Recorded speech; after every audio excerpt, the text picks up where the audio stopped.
Əleyhissalam buyurur: "İza qamər raculu iləs-salah fəəqbələ ileyhi iblis." Elə ki deyir, bir nəfər durdu namaza, şeytan gəlir onun yanına. Yənzuru ileyh həsədən. Həsəd halında baxır ona, həsəd içində. Ki mən eləmədim, bu eləyir. Və niyə həsəd eləyir? Lima yara min rəhmətillahiləti təğşa. Çünki görür ki namaz qılana bir yağış kimi üstünə rəhmət yağışı yağır. Namaz qılan müddətdə göydən elə bir rəhmət yağır onun üzərinə. Görür rəhmət bürüyüb onu. Ona görə şeytan gəlir, orada başlayır vəsvəsə eləməyə. Niyə bizim fikrimiz hər şeydə tez cəm olur, namazda yox? Fikir verirsiniz, hər şeyə biz baxırıq, diqqətimiz cəm olur, namazda yox. Çünki namazda şeytan çox çalışır ki, fikrimizi qarışdırsın. Huzuru qəlb çox vacibdir namazda. Allahda diqqətli olasan, diqqətin nə qədər Allahdadırsa o qədər yazılır. Qalanları hədərdir. Onun üçün də 24 saat, axı namaz 24 saatın bir hissəsidir. 24 saat fikrin hardadırsa təcrübə eləyə bilərsən. Sabahdan təcrübə eləyin. 24 saat fikrin hardadırsa namazda o gələcək beyninə. Ona görə tənzimləyəsən. İkincisi də alimlər deyir ki, namaz vaxtında fikriniz gedirsə, məsələn, Bismillahirrahmanirrahim, Elhamdülillah Rabbil Alemin, Ər-Rəhmanir-Rəhimdə getdi. Buyurur, elə ki, hiss elədin, getdi, fikri zorla qaytar. Adam var, qəsdən buraxır ki, qoy getsin. Bilir namazdadır, amma fikir uçur, bu da ona sərbəst şərait yaradır. Buyurur, qaytar, harasında olsa, yadıma düşsə ki, fikrim gedib qaytar. Bunu davamlı eləyəcəksən, adətə çevriləcək, yavaş-yavaş cəm olacaqsan. Sadəcə biləsən ki, bu fikri qaytarmaq lazım. Sözümü yekunlaşdırıram, insanlar ona görə ibadəti ruhsuz eləyir ki, bilmir kimlə danışır. Bilsə kimlə danışır, buyurur ki, namaz qılan görsə, necə Allahın rəhməti onu bürüyüb səcdədən baş qaldırmaq istəməz. Bir qız bir oğlanı sevir, üzr istəyirəm bu misallara görə. Gənclər, hamı məni başa düşər bu misallara görə. Həqiqətən də belədir, həyatdan misal deyirəm. 3 saat, 4 saat, gecəni səhərə qədər danışır, doymur. Elədir də, belə olur. Doymur, nə qədər danışır, doymur. Yuxusunu da əlindən alır, ərşə çəkir. Çünki o məhəbbət də onu danışdıran.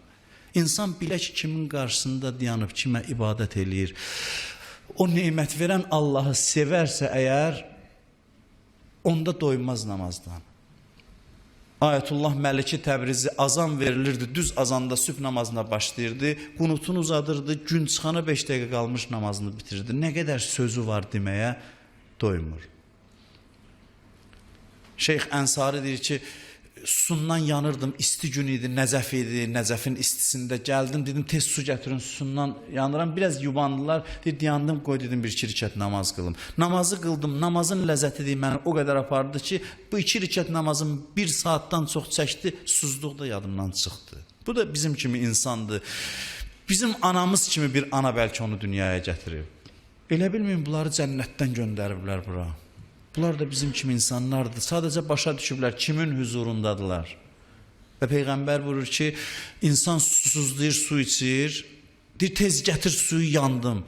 İçir 2 qab, 3 qab, sonra suyun üzünə baxa bilmir. Acdır, ölür acından, deyir, gedim yiyim, yiyir, doyur, baxır yeməyə də baxmaq istəmir. Buyurur, az doyur, susuz doyur, mən namazdan doymuram.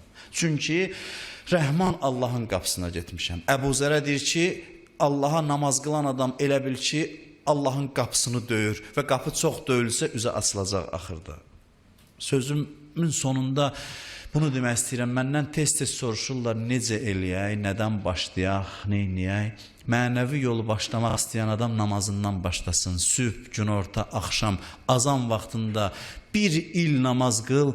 Nəticəsi olmasa Əllamə Qazi deyirdi ki, gəlsin, üzr istəyirəm, bu deyirdi deyə mən deyirəm. Deyirdi, kim bunu eləsə, halında dəyişiklik olmasa üzümə tüpürsün. Əllamə Qazi kimi əzəmətli bir adam.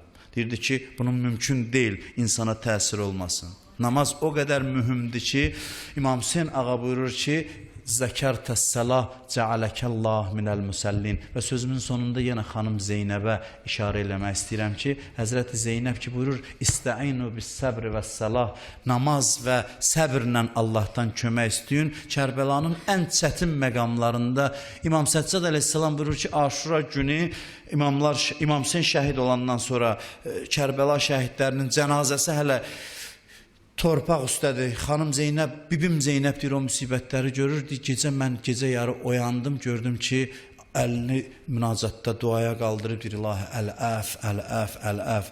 O çətin məqamlarda Həzrəti Zeynəb namaza pənah aparır.